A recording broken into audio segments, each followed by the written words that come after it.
예수께서 오사 가운데 서서 이르시되 너희에게 평강이 있을지어다 하시고, 이런 모습은 예수님의 본래 모습과는 다른 예수님이십니다.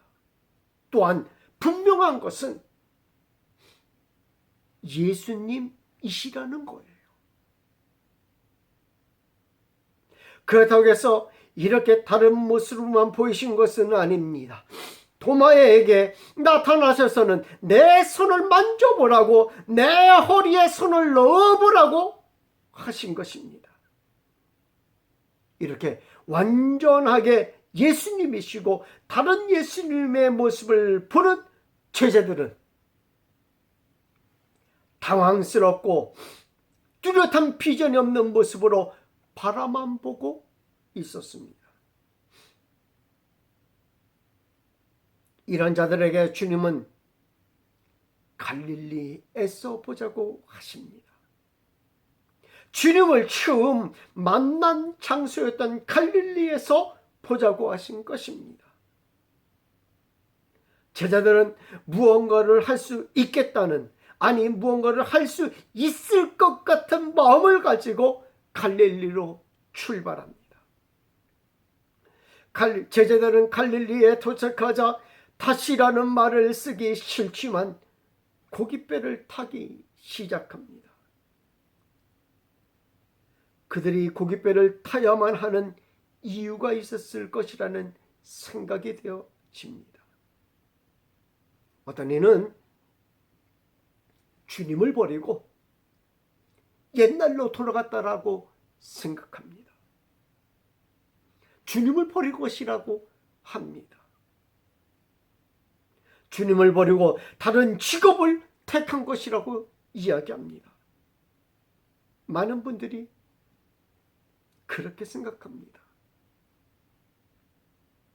그리고 이 본문을 대하면서 돌아와야 된다라는 제목으로 설교의 제목을 잡기도 합니다.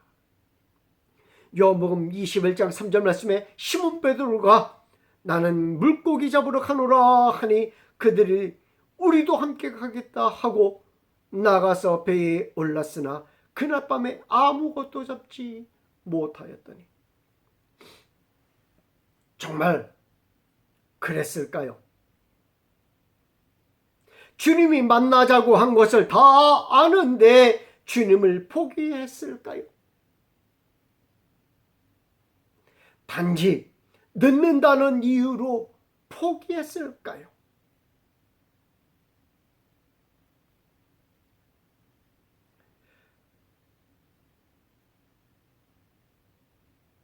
그렇진 않다라고 생각을 합니다. 추억이 새겨진 그물이기 때문일 것입니다. 주님을 만난 것도 고기 잡으면서 만났기에 고깃배를 탄 것으로 생각이 되어집니다. 우리가 아는 본문이지만 깊은 데로 가서 그물을 던져라는 주님의 음성을 들은 것이 배 위였기에 그들이 고깃배를 탄 것이라고 생각해 봅니다.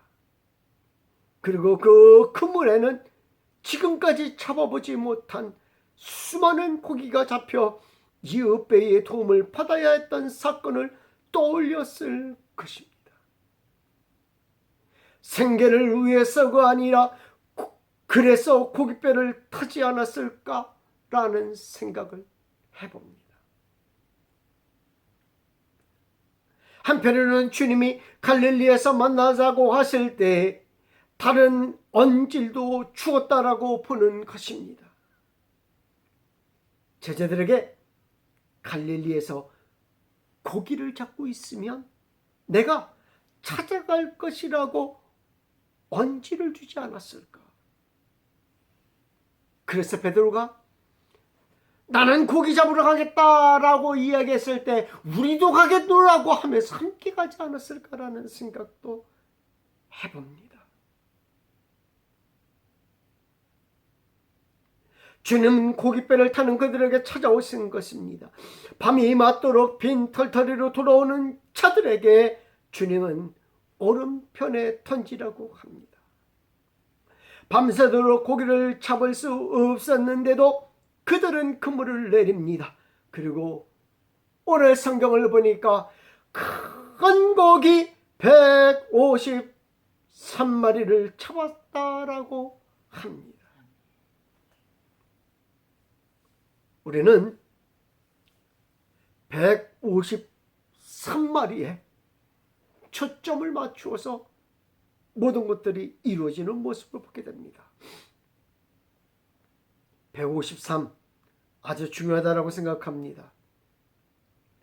이 수학을 하는 사람들은 말입니다, 다 알지만 이 숫자가 트리플 큐브 넘버라고 합니다. 이 트리플 큐브 넘버는 수학에서 각자의 수를 세제곱한답니다. 2를 세제곱하고 5를 세제곱하고 3을 세제곱한다랍니다. 그러면 어떤 숫자가 나오냐면 이 세제곱한 것을 다 더하면 1, 5, 3이 나오는 거예요. 153이 나오는 거예요. 5는 25, 25에다 5를 또 곱하면 125가 나오고 3, 3은 9, 9, 3은 27. 그 다음에 1에다가 1을 곱하고 거기다 다시 또 1을 곱하면 뭐가 1, 1.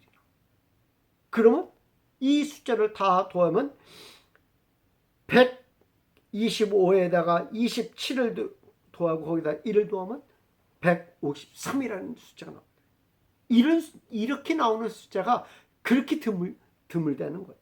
그래서 이 수를 암스트롱 수라고 얘기하며 그 세 자리 숫자에서는 한 4개밖에 없대요.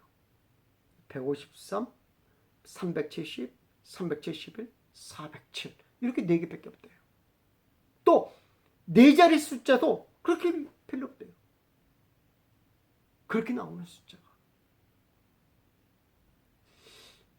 그래서 야, 희한한 숫자다 이렇게 얘기합니다. 뭐 이것까지 희한할 일은 아니죠. 또 정삼각수라고 얘기합니다. 왜 정삼각수예요? 1, 2, 3, 4, 5, 6, 7, 8, 9, 10, 11, 12, 13, 14, 15 이게 쭉 하면 이게 몇 번째 줄에? 하나씩 늘리는 거예요. 이게 17번째에 153이 들어간다는 거예요. 이 정삼각이라고 해요. 정삼각수. 정삼각수는 뭐예요? 3, 1, 3, 7, 1, 3, 7 이게 정삼각수예요. 이게 153도 정삼각수라는 거예요. 이거에 큰 의미는 없겠죠. 큰 물고기 153은 예수님의 제자들을 통하여 구원시킬 성도를 상징한다라는 겁니다. 성도를 상징한다라는 겁니다.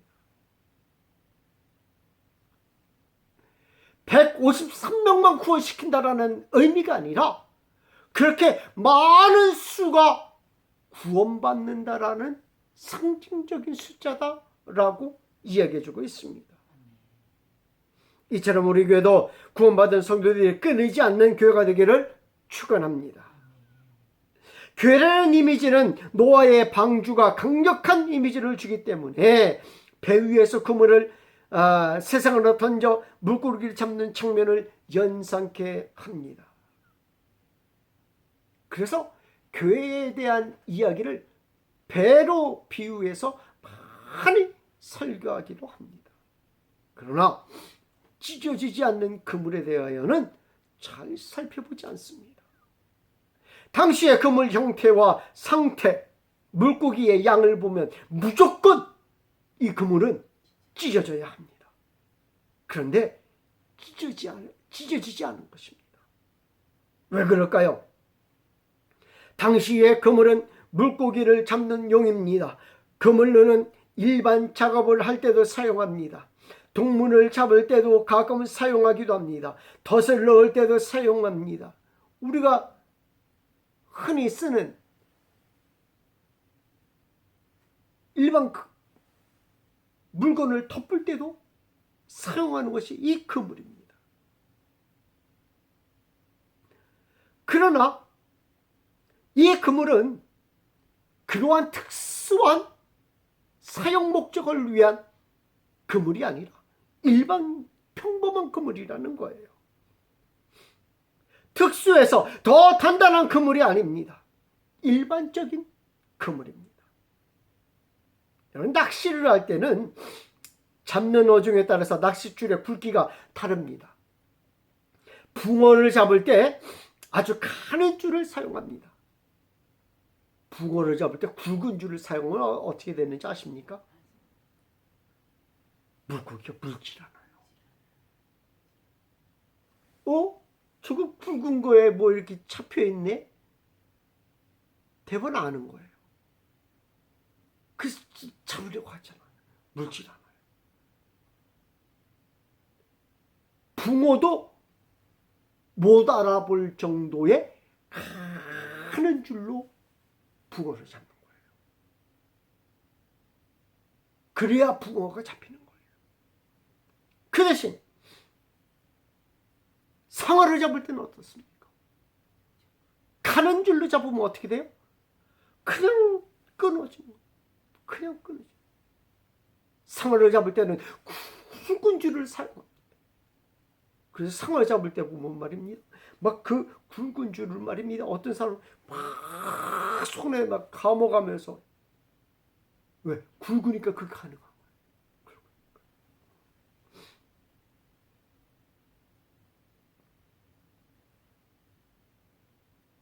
그물도 마찬가지입니다. 갈릴리 바다에서 사용하는 그물은 상어나 참치 같은 큰 물고기 잡는 것이 아니기에 일반적인 그물을 사용합니다. 호칭을 바다라고 해서 바다니까 고래나 상어, 참다랑어 같은 큰 물고기가 있을 거라는 생각을 하기도 합니다. 그러나 갈릴리 바다는 말만 바다지 민물입니다. 흐르는 물이어서 우리가 생각하는 너무 큰 물고기는 없습니다. 기껏해야 50cm가 큰 요만한 크기같이 큰 고기라고 해요. 한 요만한 고기가 큰 고기를 요만한 고기, 50cm 크기가. 그러니 일반적인 그물이 사용되어집니다. 일반적인 그물에 물고기 153마리가 잡힌 것입니다. 어떤 상황일까요? 결론을 내리기 전에 아마도 그물이 찢어져 물고기가 다 도망갔을 것입니다. 그물은 많이 찢어져서 고기가 다 도망가는 것은 아닙니다. 한 곳만 탁 하고 찢어지면 말입니다. 그곳으로 모든 고기가 다 빠져나가는 거예요. 그런데 이상합니다. 그물이 찢어지지 않은 것입니다. 그 그물은 특수한 재질도 특수한 모양도 특수한 것도 아니었습니다. 그러나 찢어지지 않았습니다. 왜입니까? 왜 찢어지지 않았을까요? 그물이 든든했기 때문입니다. 할렐루야. 오늘도 좋은 날 주신 하나님께 영광을 돌립니다. 여러분들 좋은 날 되시길 주님의 이름으로 축원합니다.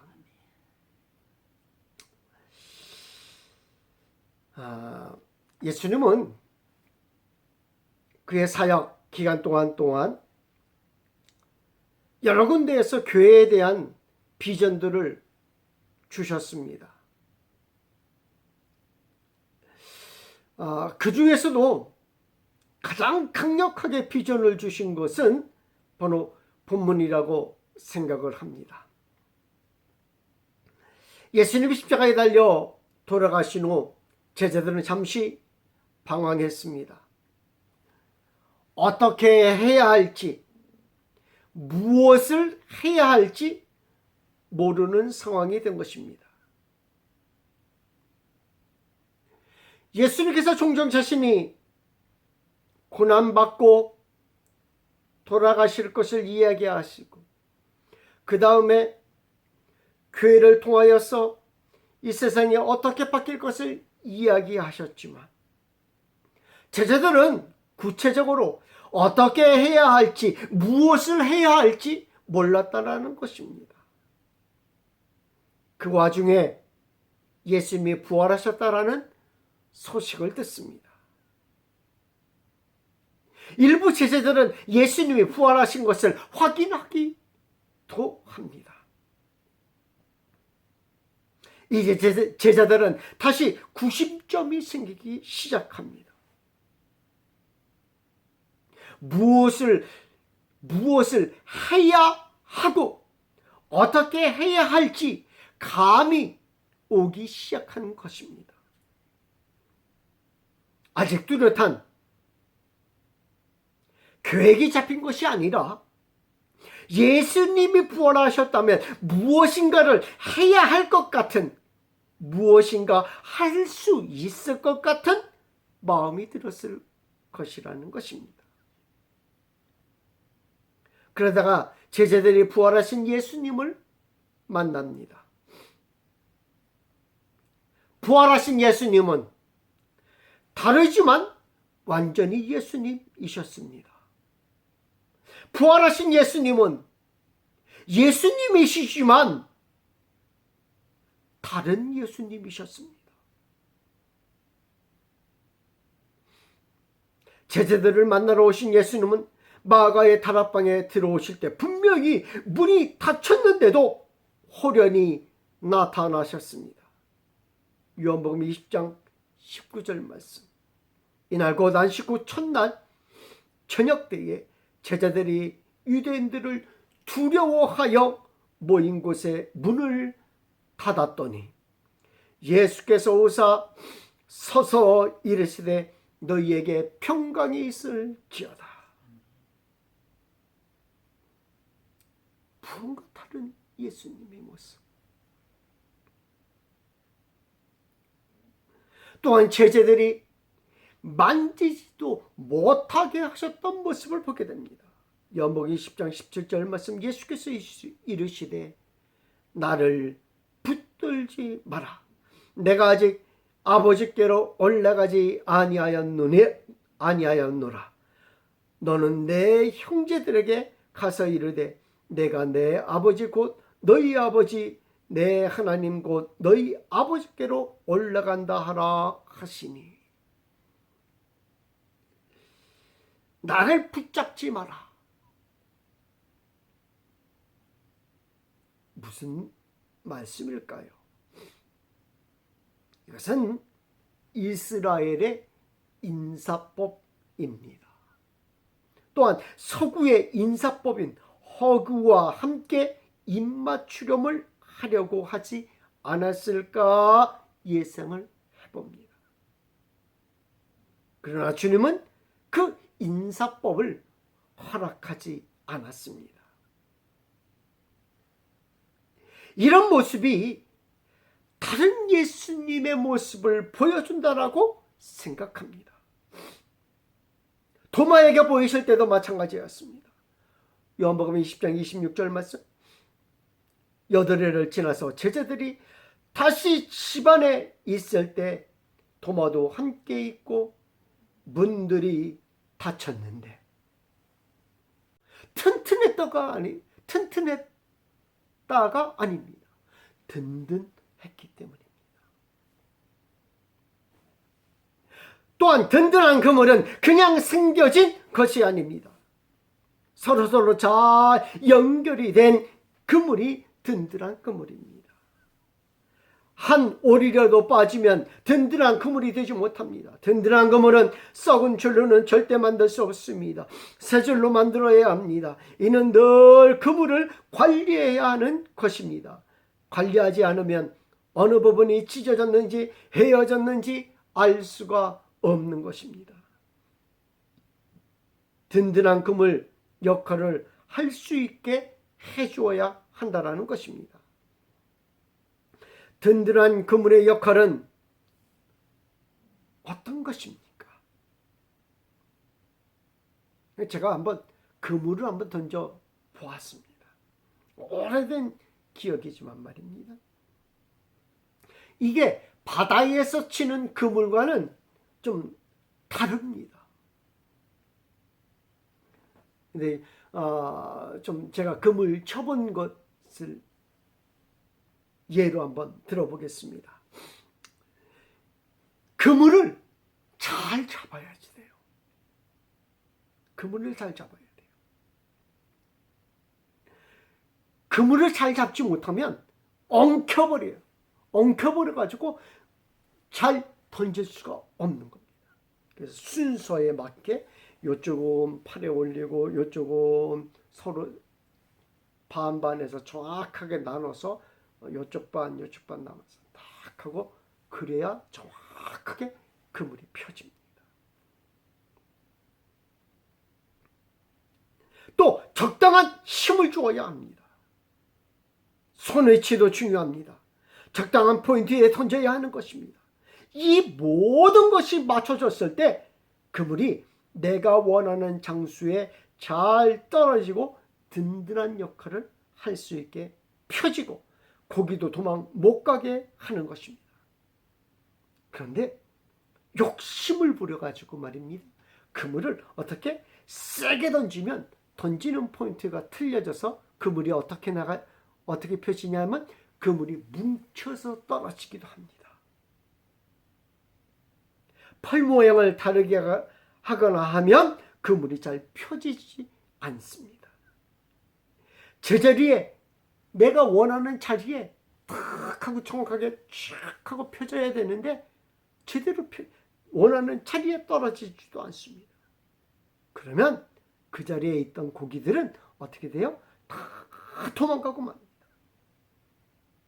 든든한 그물의 역할을 할 수 있게 해야 하는 것입니다. 또한 빠져나갈 수 없는 그물이라는 거예요. 이 또한 이상합니다. 큰 물고기가 그물에 많이 잡혔습니다. 물고기가 그물에 많게 걸리게 만들어 물고기가 그물에 걸리게 만들어집니다. 그런데 그 크기가 제한적입니다. 갈릴리 바다는 한 50cm이기 때문에 그 50cm에 맞춰서 그물이 형성이 됩니다. 만들어지게 됩니다. 그래서 큰 고기가 잡히면 다른 고기가 걸리지 않고 빠져나가게끔 되어 있습니다. 고기가 그물에 걸리지 않기 때문에. 왜냐면 큰 고기가 거기에 걸려 있기 때문에 다른 고기는 그냥 빠져나가는 거예요. 거기 그 자리에 걸리지 않고.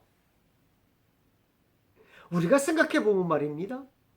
그물하면 그물 전체에 고기가 잡힌다라고 생각하죠. 그렇지 않아요. 그물은 그 그물 전체에 잡히는 것이 아니라 그물 맨 끝에 보면 이렇게 접혀져 있어요. 그리고 요 옆 접혀져 있는 요 사이에 고기가 탁 하고 걸리는 거예요. 그것이 그물 형태예요. 요 형태가 없으면 어떻게 돼요? 요게 펴져 있으면 물고기는 다 빠져나가게끔 돼 있는 거예요. 근데 요게 이렇게 접혀져 있기 때문에 그때 요게 물고기가 잡히는 겁니다. 근데 여기에 큰 물고기가 잡혀 있으면 다른 물고기는 어떻게 됩니까? 요게 걸려요? 아니, 걸릴 수가 없어요. 왜냐면 밈이 큰 고기가 걸려 있기 때문에. 그리고 다른 고기는 어떻게 합니까? 다른 고기는 그냥 다 빠져나가는 거예요. 그것이 그물 형태의 모습입니다.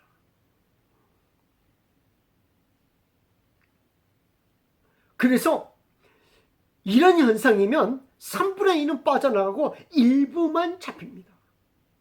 서로 고기가 겹쳐지기 때문입니다. 그물에 다 걸리지 않는 것입니다. 그런데 빠져나가지 못하고 다 잡히고 만 겁니다. 그때 베드로가 주님을 발견합니다. 주님이시다! 라고 말한 동시에 바다에 뛰어들어 주님에게 온 것입니다. 다른 제자들은 153마리의 고기를 잡아 무트로 올라옵니다. 주님은 친히 고기를 구워주시면서 제자들과 함께 둘러 앉습니다. 주님 베드로에게 말씀합니다.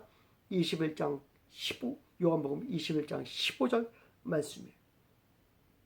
그들이 초밥 먹은 후에 예수께서 시몬 베드로에게 이르시되 요한의 아들 시몬아 네가 이 사람보다 나를 더 사랑하느냐 하시니 이르되 주님 그러하나이다.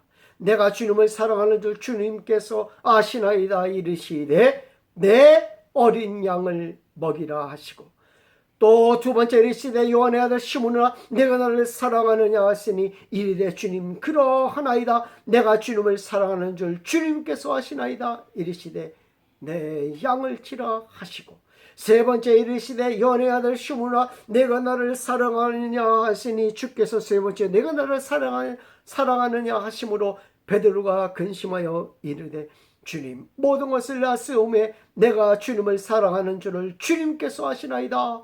예수께서 이르시되 내 양을 먹이라. 오늘 주님이 153마리의 물고기를 잡으시고 내 양을 먹이고 치라고 하셨습니다. 주님의 양을 치고 먹이는 돌봄의 목회가 이루어져야 한다라는 것입니다. 또한 가장 중요한 것이 무엇인지를 살펴볼 수 있습니다. 153마리를 잡은 그물입니다. 이 그물은 찢어지지도 않았습니다. 그 그물은 153마리를 겉들이 품었습니다. 그물이 든든했기 때문입니다. 그물은 서로 연결되어 유기적인 모형을 가지고 있으면서 일체가 되어 있는 모습이 그물입니다. 우리 기도에도 유기적인 모습으로 연합되어 하나가 되는 귀한 역사가 있기를 축원합니다. 하나님의 교회가 든든해 가야 한다는 것을 말해주고 있습니다. 점점 말씀도 성령도 찬양도 봉사도 든든해져가는 귀한 재단 되시길 주님의 이름으로 축원합니다. 기도하겠습니다.